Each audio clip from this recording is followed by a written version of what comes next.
সম্মানিত হাজিরিন, খুতবার মধ্যে যে হাদিসটা পাঠ করলাম, হাদিসটা মিশকাতুল মাসাবির মধ্যে রয়েছে। হাদিসটা হচ্ছে আল্লাহ রাসূল বলেছেন যে as-সালাওয়াতুল খামস, পাঁচ ওয়াক্ত সালাত। কয়টা সালাত? সালাত কয়টা আদায় করি আমরা? পাঁচ ওয়াক্ত। আল্লাহ রাসূল বলেছেন as-সালাওয়াতুল খামস, পাঁচ ওয়াক্ত সালাত।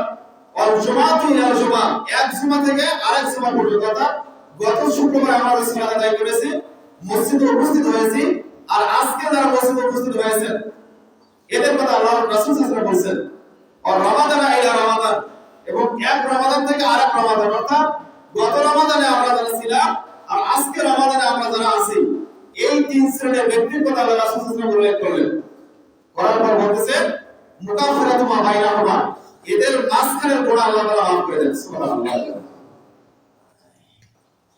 বলেন পাঁচ ওয়াক্ত সালাত, অর্থাৎ আমরা যদি ফজর সালাত আদায় করি, করার পরে জোহর পর্যন্ত যে সময় আছে, একটা সময় আছে না, এই সময়ে আপনি আমি আদম সন্তান আপনার আমার দ্বারা গুনাহ বা অন্যায়ের কাজ বা পাপের কাজ হতে পারে, সংঘটিত হতে পারে।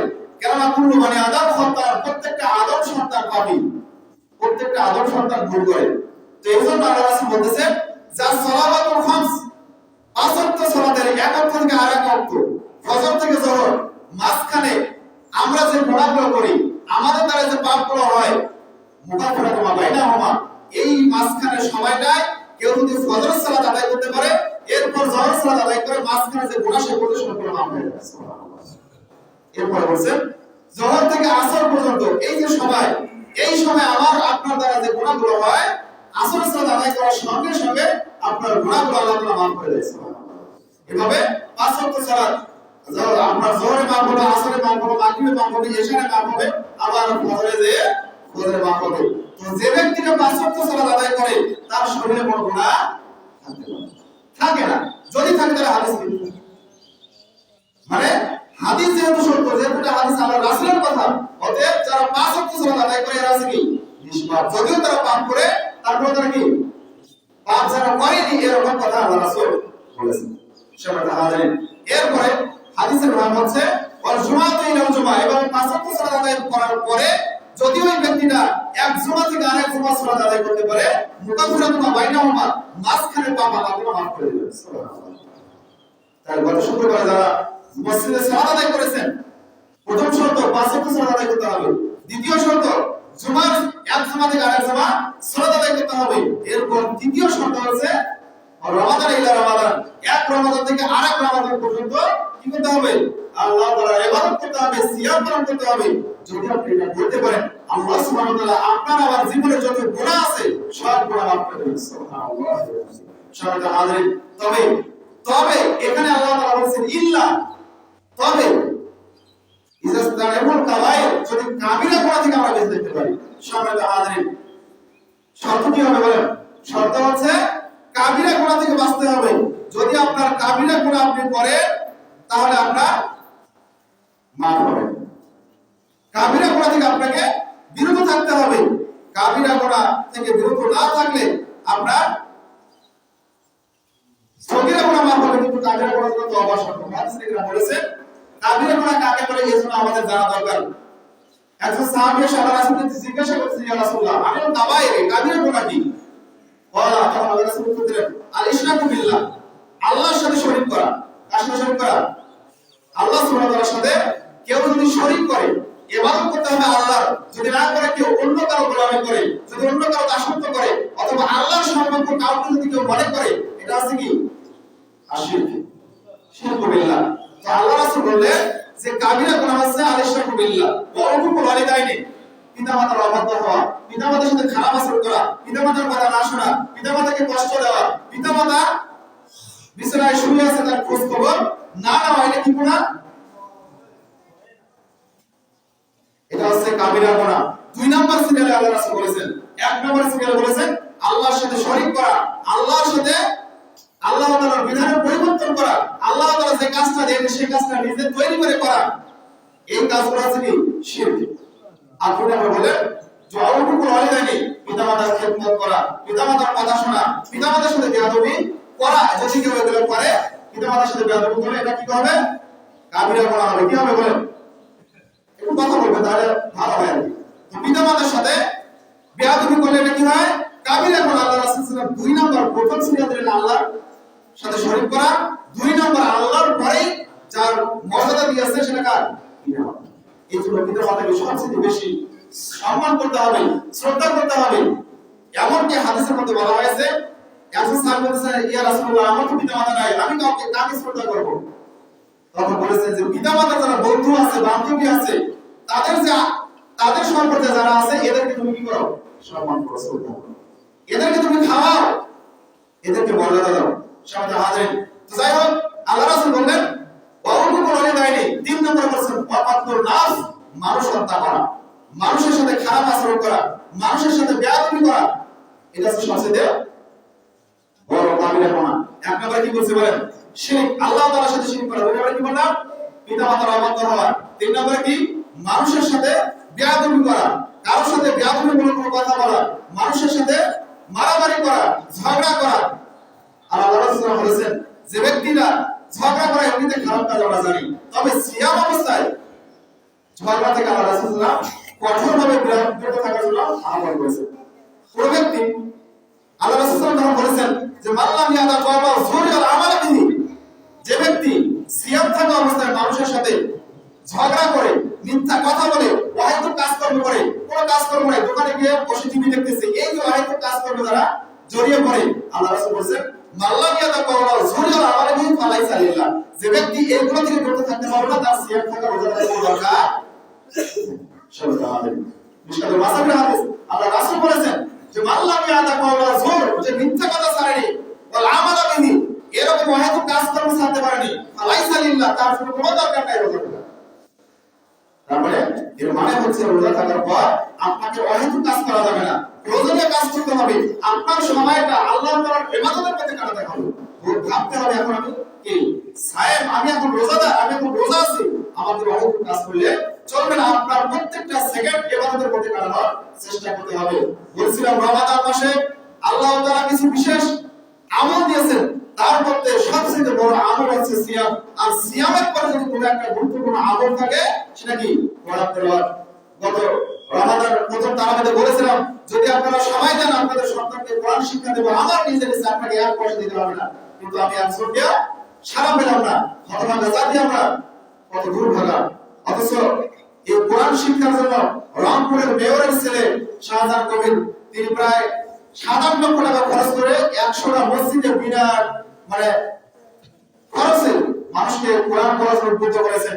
100টা ইমামকে তিনি টাকা দিয়ে বক্তব্যের ব্যবস্থা করেছেন যাতে মানুষ কোরআন শিক্ষা করে। তার কখনো এক নিয়ম, কেননা তিনি এই রমাদান মাসের কোরআনের কি বরকত এটা তিনি বুঝতে পেরেছেন। এজন্য তিনি লক্ষ লক্ষ টাকা খরচ করতেছেন, প্রতিটা করতেছেন। আর আমি আপনাকে ফ্রি পড়াতে চাইছি, কিন্তু আপনি সাড়া দিচ্ছেন না। তো আপনার আমার সাথে হতভাগা জাতি আর কেউ হতে পারে না। সম্মানিত হাজিরিন, তো আল্লাহ রাসূল বললেন যে মাল্লাম ইয়াদা কওলা যুরি আল আমাল বিহি ফালাইসা লিল্লাহ, যে ব্যক্তি মিথ্যা কথা বলা, অহেতুক কাজকর্ম থেকে বিরত থাকতে পারলো না, তার সিয়াম পালন করার কোনো প্রয়োজন নেই। সে সিয়াম পালন করলেই বাকি, না করলেই বাকি। কে বলেছেন? আল্লাহ নবী বলেছেন। এখন একজন সাহাবী বলছেন ইয়া রাসূলুল্লাহ, যদি কোনো মানুষ আমার সাথে ঝগড়া করার জন্য আসে তখন আমি কি করব? আল্লাহ রাসূল বললেন যে তুমি বলো, তুমি তাকে বলো আনা সাইমুন, আমি রোজাদার, আমি সিয়াম পালন করছি, আমি তোমার সাথে কথা বলতে চাই না, আমি তোমার সাথে ঝগড়া করতে চাই না। এই কথা কি বলতে পারছেন আল্লাহ রাসূল সাল্লাল্লাহু আলাইহি ওয়াসাল্লাম। এজন্য আপনাকে আমাকে রমজান মাসে সিয়াম থাকা অবস্থায় যাবতীয় কাবিরা গুনাহ, অহেতুক কাজকর্ম, ফাহিশা কাজকর্ম থেকে বিরত থাকতে হবে। তো বলছিলাম যে আল্লাহ রাসূল বলেছেন যে কাবিরা গুনাহ এর মধ্যে 1 নম্বরে কি বলেছে বলতো? আল্লাহর সাথে শরীক করা, শিরক করা। 2 নম্বর কি বলেছে? পিতামাতার অবাধ্য হওয়া। 3 নম্বর কি বলেছে? মানুষ হত্যা করা, মানুষের সাথে খারাপ আচরণ করা। 4 নম্বরে কি বলেছে? ওয়াকাতুল নাস ওয়া শাহাদাতুল যুর, মিথ্যা কথা বলা, মিথ্যা সাক্ষী দেওয়া। এটা যদি কেউ করে, এটা হচ্ছে পৃথিবীর মধ্যে সবচেয়ে বড় কাবিরা গুনাহর মধ্যে একটা। সম্মানিত হাজিরিন,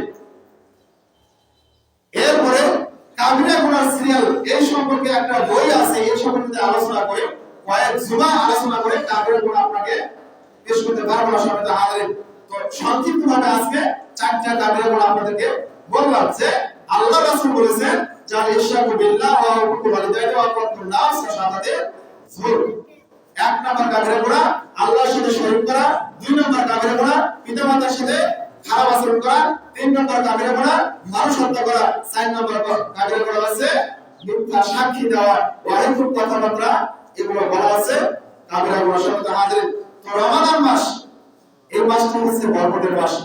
এই মাসটা আপনাকে সিয়াম থাকা অবস্থায় প্রত্যেকটা সেকেন্ড সতর্কভাবে পার করতে হবে। যদি আপনি সতর্ক হয়ে পার করতে না পারেন তাহলে আপনার সিয়াম হবে কি হবে? কারণ আল্লাহ রাসূল বলেছেন যে তার সিয়াম থাকার কোনো দরকার নেই, যে অহেতুক কাজে লিপ্ত থাকে। সম্মানিত হাজিরিন, এই জন্য যখন আপনি অবসর সময় পাবেন মসজিদে এসে কোরআন নিয়ে বসে যাবেন। বিশেষ করে আরব কান্ট্রিগুলোতে দেখবেন যে পুরো মসজিদে কোরআন আর কোরআন, এই সামনে পুরোটা র‍্যাক, এই র‍্যাক ভর্তি কোরআন, মাঝখানে আবার পানি সাথে র‍্যাক দিয়েছে, ওই র‍্যাকে আবার কোরআন। মানে আরবের লোকেরা তারা সুযোগ পেলে কোরআন নিয়ে বসে যায়। এজন্য মসজিদে অসংখ্য কোরআনের ব্যবস্থা রাখে। এজন্য আমাদের উচিত আমাদের মসজিদগুলো এই র‍্যাকগুলো ফাঁকা না রেখে র‍্যাকগুলোতে কোরআন ভর্তি করে রাখতে হবে। তবে দুর্ভাগা জাতি আমরা, আমাদের মসজিদে কোরআন যদিও নাই, যদিও দুই একটা থাকে, সেগুলো থেকে মাকড়সা করে, মাকড়সা জাল করেছে মানে কেউ কোনদিন কোরআন তুলে দেখে। আফসোস, কত বড় দুর্ভাগা জাতি আমরা। আল্লাহ তাআলার মেসেজ যে কোরআনের একটা আয়াত পাঠ করলে কত নেকি হয়? 10টা নেকি। অন্য মাসে, রমাদান মাসে মুহতারাম সাহেব আলোচনা করেছেন যে একে ৭৭ গুণ দিয়ে ৭০০ নেকি হয়। সুবহানাল্লাহ। হাদিসে আমল করে বলা হয়েছে ৭০০ আরো বেশি আল্লাহ তাআলা যাকে ইচ্ছা তাকে বাড়িয়ে দিবেন। আরেকটা হাদিস শুনে আল্লাহ রাসূল বলেছেন যে যারা কোরআন পড়ে এদের আল্লাহ তাআলা কি করেছেন? এই ১ থেকে ৭০০ পর্যন্ত নেকি দেয়। তবে যারা কোরআন পড়তে পারে না, কোরআন পড়তে আটকায়, তারপরে কোরআন পড়তে চেষ্টা করে, যদিও কোরআন পড়তে তার ভুল হয়, তারপরে কোরআন পাঠ করার চেষ্টা করে, ভাইয়া তারা দাও তোমরায় পড়তে পারে না, তারপরে যদি সে কোরআন পড়ে তাকে আল্লাহ তাআলা ডবল নেকি দিবেন। সুবহানাল্লাহ। কত নাকি? আমাকে যদি কোরআন পড়ার কারণে 10 নেকি দেয় বা 700 নেকি দেয়, আর যে পড়তে পারে না, পড়ার জন্য চেষ্টা করে, কষ্ট করে পড়ে, ভুল হয়, ওই ব্যক্তিকে আল্লাহ ডবল নেকি দিবেন। সুবহানাল্লাহ। কত বড় রহমতের কথা, কত সুন্দর কথা, কিন্তু আমরা এ সময়কার কথা। সেটা হাজির, আমাদের উচিত কোরআনকে মূল্যায়ন করা। যখন আমরা কোরআন থেকে দূরে সরে গেছি তখনই আমাদের অধঃপতন হয়ে গেছে, তখনই আমাদের বালামুসির মধ্যে এসে গেছে, তখনই আমাদের শয়তানের কর্মকাণ্ড বেশি হয়ে গেছে। দেখেন, আপনি যে সময়টা অহেতুক দোকানে বসে টিভি দেখতেছেন, ছবি দেখতেছেন, অহেতুক কথা বলতেছেন, দোকানে বসে আছেন, চা খাচ্ছেন, বসে আছেন, কোনো কাজ নাই, ওই সময়টা যদি আপনি মসজিদে এসে কোরআন পড়তেন, কোরআনের পিছনে সময় দিতেন, পুরো পরিবারটা আল্লাহ তাআলা আপনার বরকতে পরিপূর্ণ করে দিবেন। সুবহানাল্লাহ। আপনি যেখানে হাত দেবেন সেখানে আপনি বরকত পাবেন, সেখানে আল্লাহ তাআলার রহমত পাবেন। আল্লাহ তাআলার রহমত চোখে দেখা যায় না, কিন্তু অন্তর দিয়ে বুঝলে বোঝা যায়, কি যায় না? যায়। সামনে হাতে। এজন্য আপনাকে আমাকে রমাদান মাসে সবচেয়ে বেশি আল্লাহ তাআলা ইবাদতে কাটাতে হবে। রমাদান মাসে সবচেয়ে বেশি আল্লাহ তাআলা ইবাদত করতে হবে। আল্লাহ তাআলার ইবাদত বেশি বেশি করে এই সময়টাকে অতিবাহিত করতে হবে, না হলে শয়তান আপনার সময়টাকে নষ্ট করবে। সামনে হাজির, আল্লাহ রাব্বুল আলামিন আপনাকে আমাকে রমাদান মাসকে মূল্যায়ন করে রমাদান মাসটাকে ইবাদত দিয়ে সাজিয়ে রাখার তৌফিক দান করুন। আল্লাহুম্মা আমিন। সম্মানিত হাজিরিন, গত সময় বলছিলাম যে মান সামা রমাদানা ঈমানান ওয়া ইহতিসাবান কুতিবা লাহু মা তাকাদ্দামা মিন যামবি। ওই একই কথা যে কেউ যদি ঈমান এবং নেকির আশায় সিয়াম পালন করে তার জীবনের সব গুনাহ মাফ করে দেবে। শর্ত কি? কাবিরা গুনাহ থেকে বাঁচতে হবে। শর্ত কি? কাবিরা গুনাহ। এটা অন্যদের সময় পেলে আলোচনা করবে ইনশাআল্লাহ। সম্মানিত হাজিরিন, এরপরে আপনাদের সামনে এবার আলোচনা করব যে রমাদান মাসে যারা সিয়াম পালন করে না, রমাদান মাসে যারা রোজা থাকে না, এদের বিধান কি? কি জানার আগ্রহ আছে? বলবো? হয়তো বা বললে যারা সিয়াম থাকে না তারা আমার প্রতি একটু মনোক্ষুণ্ণ করবে, হতে পারে। যদি আল্লাহ রাসূলের কথা বলে কেউ যদি মনে আঘাত পায় তাহলে আমার কিছু করার নেই, কারণ আল্লাহ রাসূল বলে গেছেন আমার দায়িত্ব হচ্ছে আলাইনা ইল্লাল বালাগ, আপনার কাছে হাদিসটা প্রচার করা। আমার দায়িত্ব আপনার কাছে প্রচার করা। আপনি মানবেন না মানবেন সেটা আপনার ব্যাপার, আপনার ইখতিয়ারে রয়েছে। সম্মানিত হাজিরিন, সহিহ বুখারী এবং নাসাঈর 3000